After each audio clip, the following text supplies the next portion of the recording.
சுங்காய் பத்தானியில் கூர்மையான ஆயுதத்தால் தாக்கப்பட்டு கழுத்து வயிறு பகுதியில் கடுமையான காயங்கள் ஏற்பட்டு இறந்த மியான்மர் நாட்டு ஆடவர் ஒருவர் கடந்த ஞாயிற்றுக்கிழமையன்று கண்டுபிடிக்கப்பட்டுள்ளார்.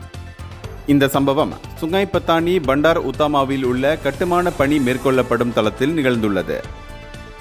இதுகுறித்து குவாலமுடா மாவட்ட போலீஸ் தலைவர் அசிஸ்டன்ட் கமிஷனர் அன்யான் ரம்லான் கூறுகையில், இரவு 11:40 மணியளவில் உள்ளூர் ஆடவர் ஒருவர் பாதிக்கப்பட்ட ஆடவரின் உடலை கண்டதாக தங்களுக்கு தகவல் தெரிவித்தார் என அவர் கூறினார்.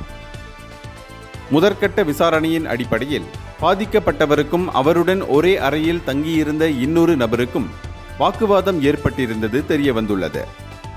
இந்த சம்பவத்தை தொடர்ந்து 50 வயது மதிக்கத்தக்க சந்தேக நபர் அருகிலுள்ள புதருக்குள் ஓடியதாக தெரிவிக்கப்பட்டுள்ளது.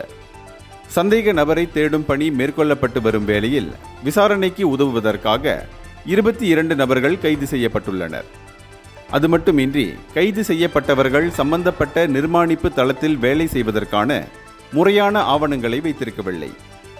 இந்த வழக்கு குற்றவியல் சட்டம் பிரிவு 302 கீழ் விசாரிக்கப்படுகிறது.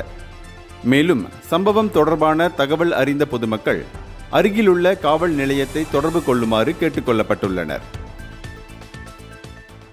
இந்தியர்களின் இதய குரல் மக்களோசை.